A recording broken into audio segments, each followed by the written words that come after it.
Rabbi say we're on the top of Daf Nun Ches Amud Aleph, and the Gemara is maintaining the position that Rava's psak from yesterday is controversial, and it's not agreed upon by any of his colleagues. And as we're going to see in a minute, the Gemara is going to show a refutation of Rava.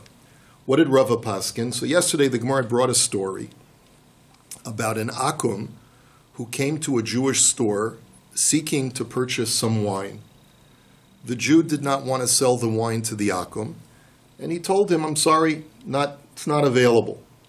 The akum goes over to a bucket of wine that's right there in the front of the store, and he sticks his hand in it, and he says, well, what is this, chopped liver? In other words, like, this is wine, isn't it? Now he's come into physical contact with the wine. He's waved his hand, he's sloshed his hand in the wine, and the Jewish merchant immediately takes the pail and says, not for you. And he, no soup for you. And he pours the wine back into the barrel. But now the question is, has he now tainted the entire barrel of wine? Because this is now wine that has been touched by an akum. So Rava said that the wine is permitted.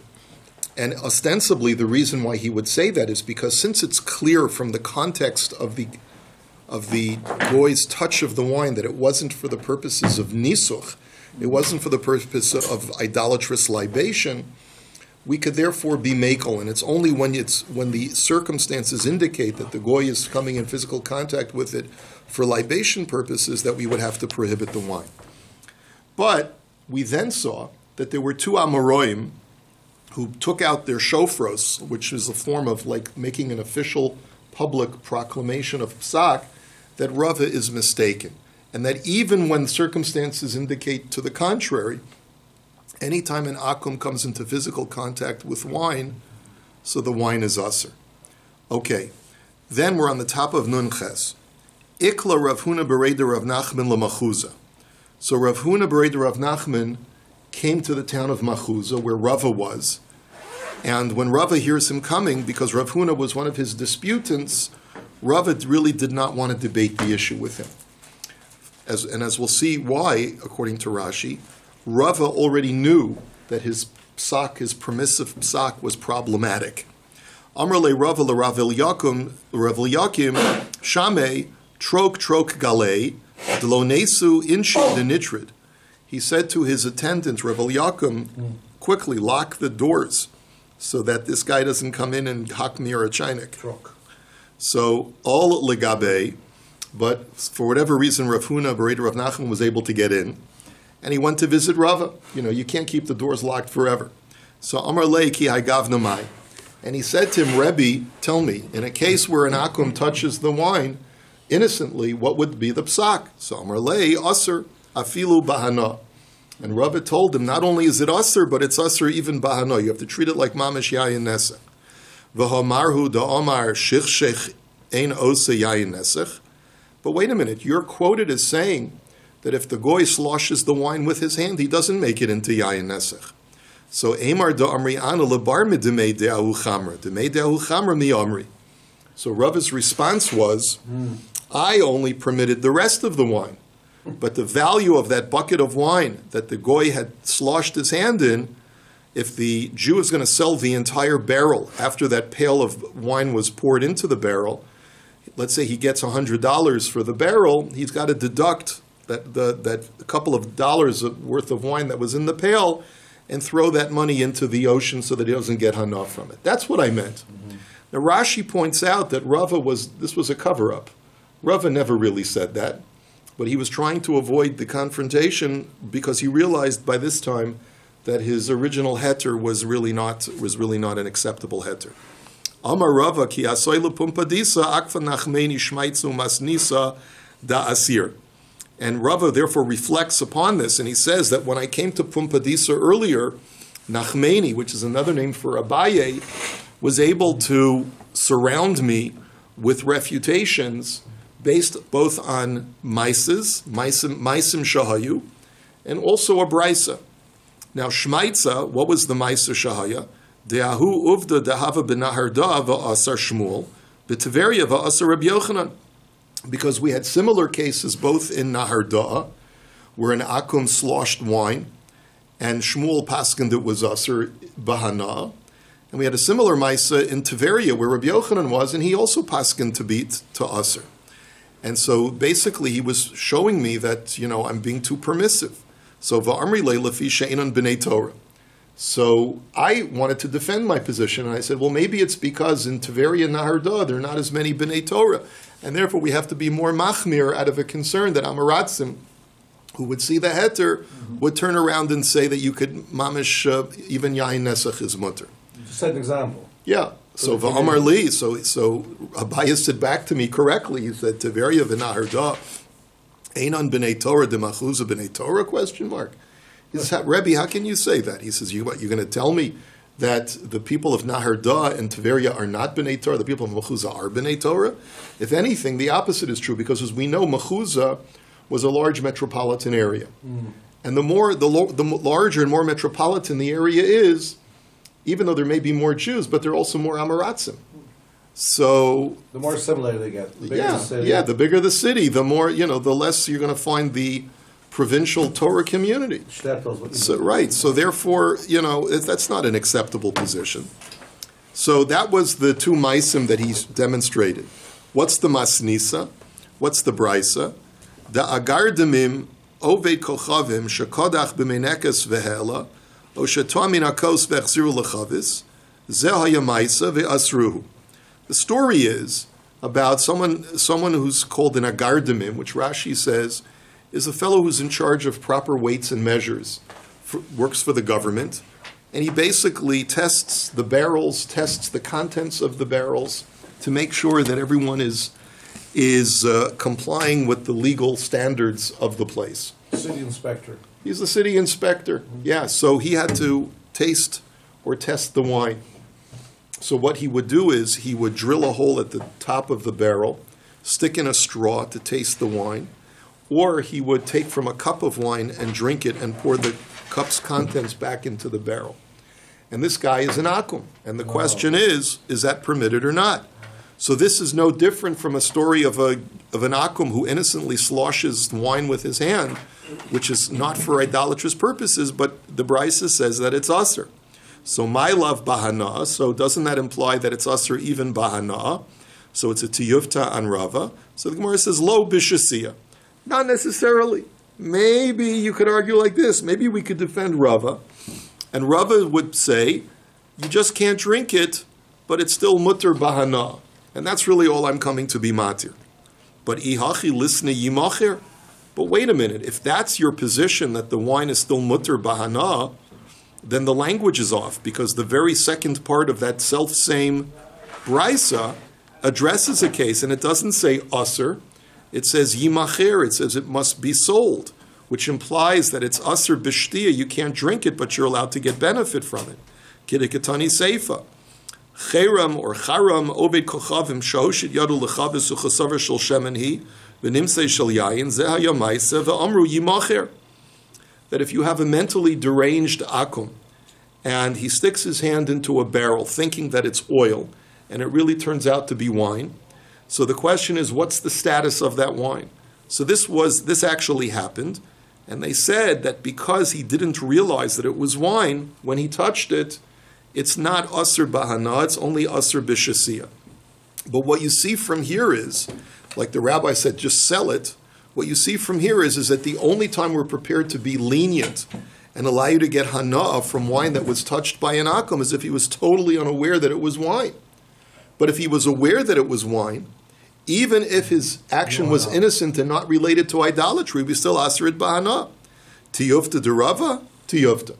This, therefore, is a final refutation on Rava. Rava, who was prepared to permit that wine on some level, we realize now that he was mistaken in doing that, and therefore he's refuted. And that's the conclusion of this Gemara.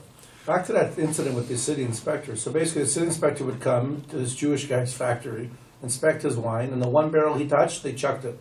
They had to. Yeah. But not, he only touched one. Presumably, yeah. And that was it. It was garbage. Boom. Yeah, right. Every time he came. Yeah, unless maybe they wised up and they would give him to taste from something else. Or, I don't know.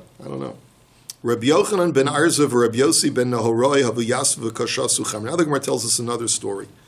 These two I assume that they're Israeli Amoraim. They were once sitting and drinking wine. Asahu gavra amrulei ta ashkinon. A man comes along, and they say, "Here, sir, please pour us another bottle of wine." They thought he was a Jew. They thought he was a Jewish waiter, perhaps. So lebasar derama lakasa igloi milsada ovikol chavamu. After he poured them, they realized that he was an akum.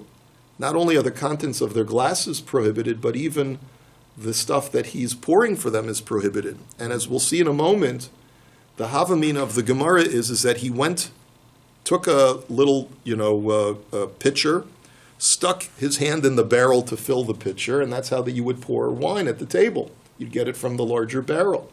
So potentially the entire barrel is now going to be asr. So chad asr afilu bahana v'chad shori afilu b'shasiyah.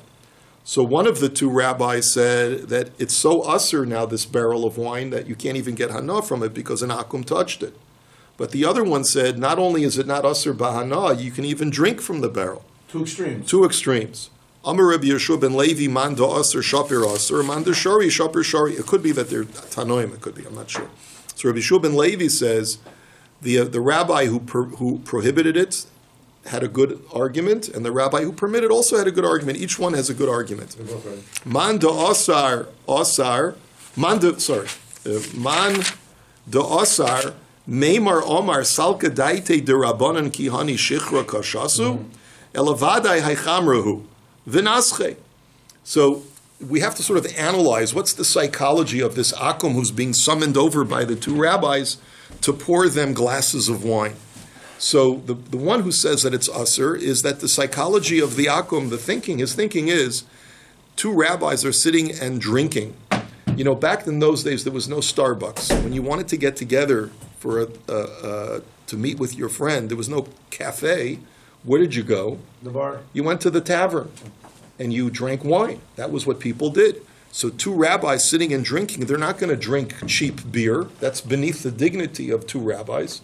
Of course they're drinking wine. So if they're asking me to pour them, this obviously is wine, so let me go ahead and touch it and use it for idolatrous purposes. In other words, I have my idolatrous duty to now use their wine. Because that's the attitude is that an akum, when he has the opportunity to incant over wine for his idolatry, he will do so. And that's the opinion of the one who says that the fact that he touched the wine in the barrel, it means that at least we have to be choshesh that he did some incanting or some kind of idolatrous statement or prayer, and therefore all the wine is There's usher. a presumption back then these guys were frum.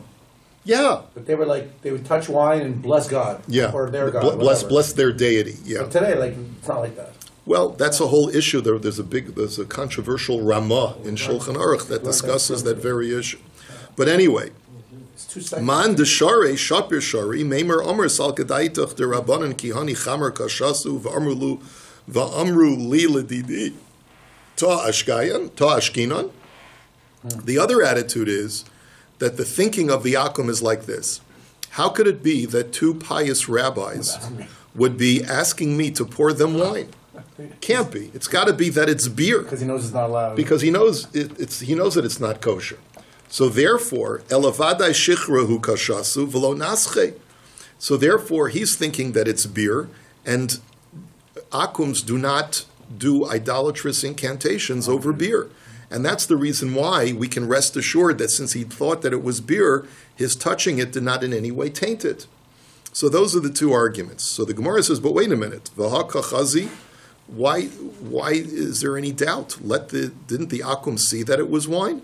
So the Gemara says, no, belelia, because it was dark, it was nighttime, he couldn't tell. But couldn't he smell? You can definitely smell the difference between beer and wine.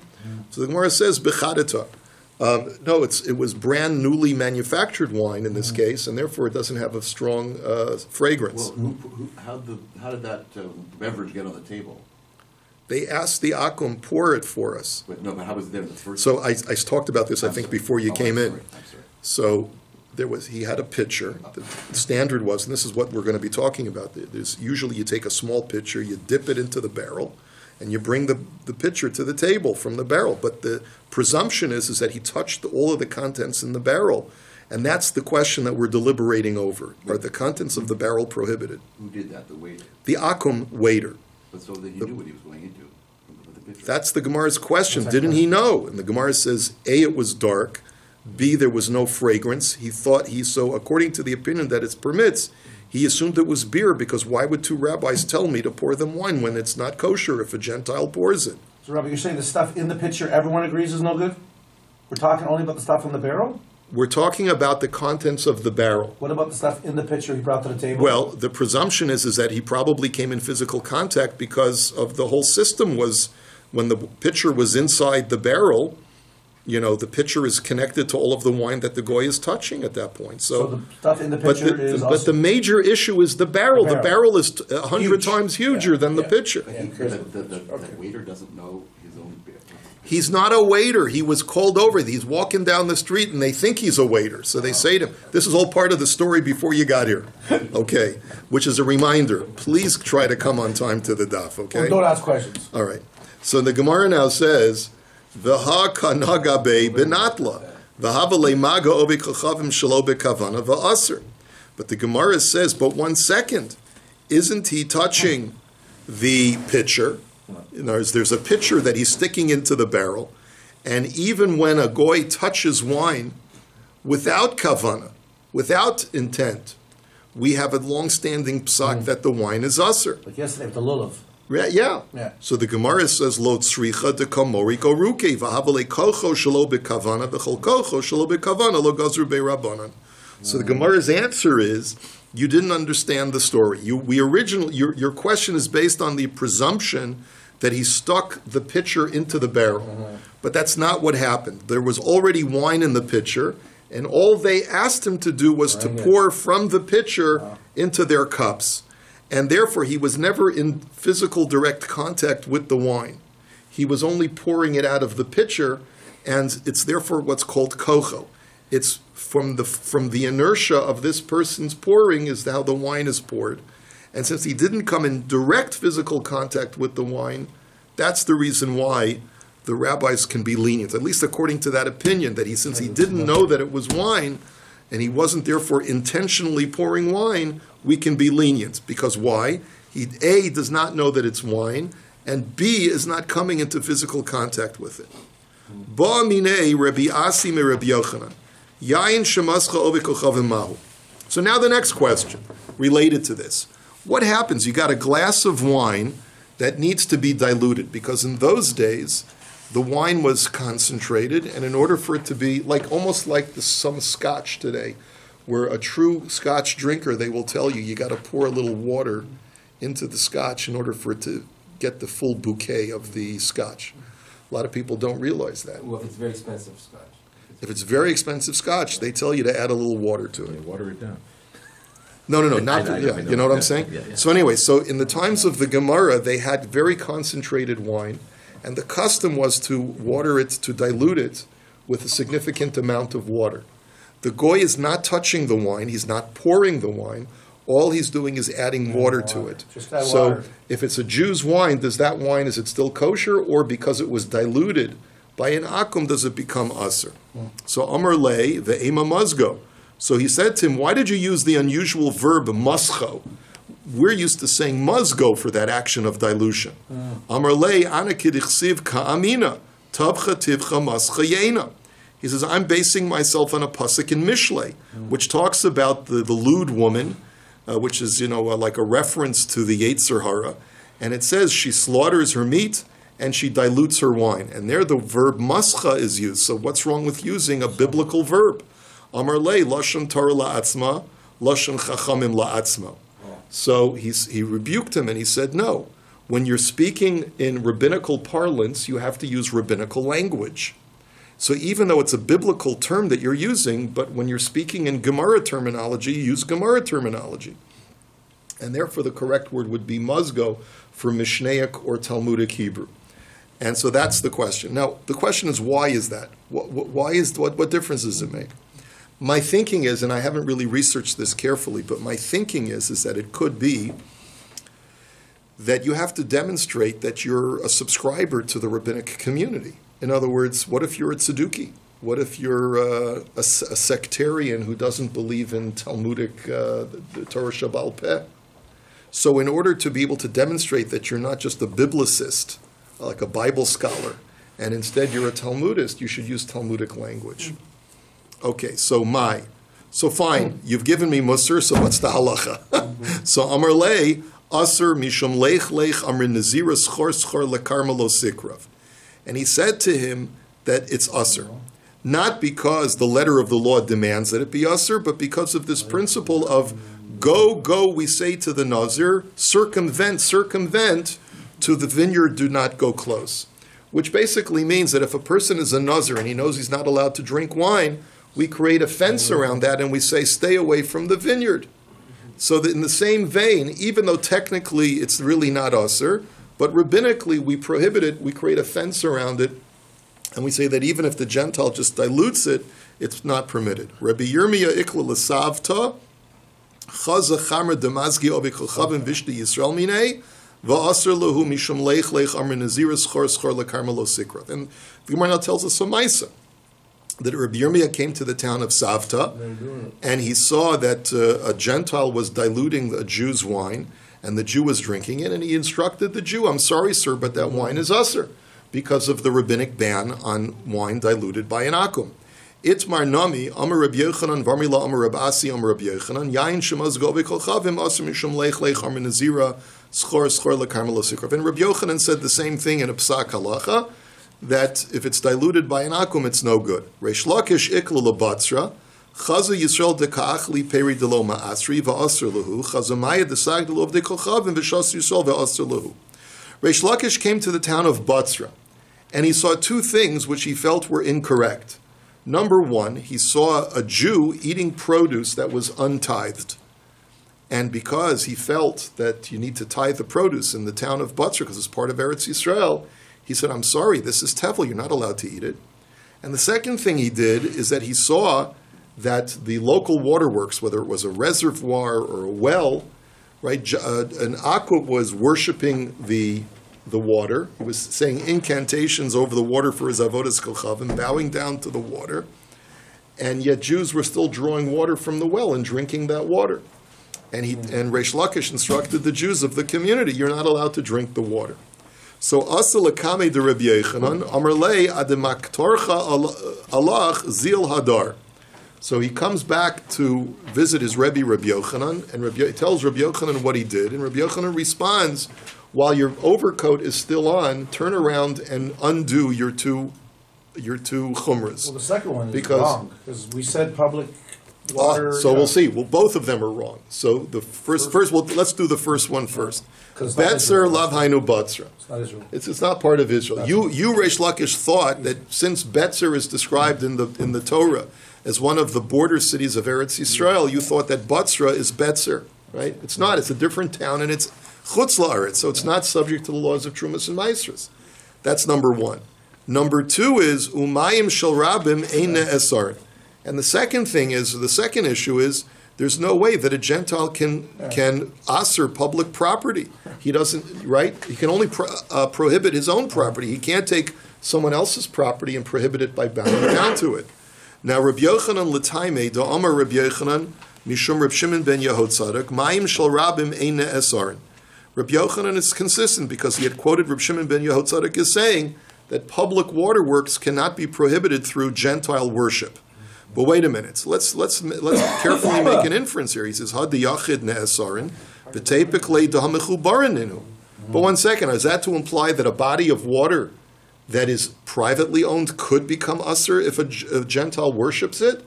What about the halacha that we learned several days ago about mountains and hills not being subject to idolatry and bodies of water? Even if they're private. Even if they're private, because they're attached to the ground. And anything that's mechuber lekarka, we learned from the pasuk, is not subject to idolatry. So the Gemara answered, Lo tzricha de talshinhu gala. The answer is because maybe this body of water has waves. It's like a big lake, and it has waves. And the waves, when they lift up from the water, that's when they're worshipped, they're detached in some way from the ground, and that's the reason why they could become usher if they're privately owned. They were surfers. So the Gemara says, okay, the Gemara now says, Sov Sov, Avnei Harshen Idaldalu Ninu, Tistayim de Rabbi Yochanan Damar Asuros, question mark? But the Gemara says, but wait a minute. We had a question about a boulder. Remember we had a question about a boulder that falls off a mountain? Yeah.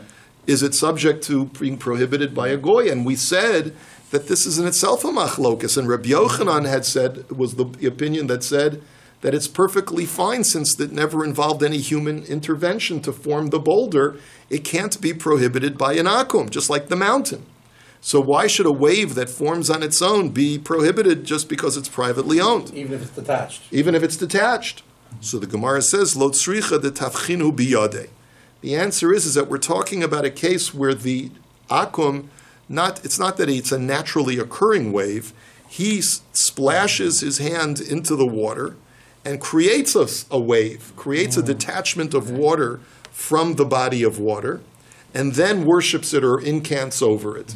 There, Rabbi Yochanan says that if it's privately owned, so you've got all of the qualifications to prohibit the water. It belongs to the goy, it's detached from the ground, it's been humanly detached from the ground, and therefore it's usher because he worshipped it.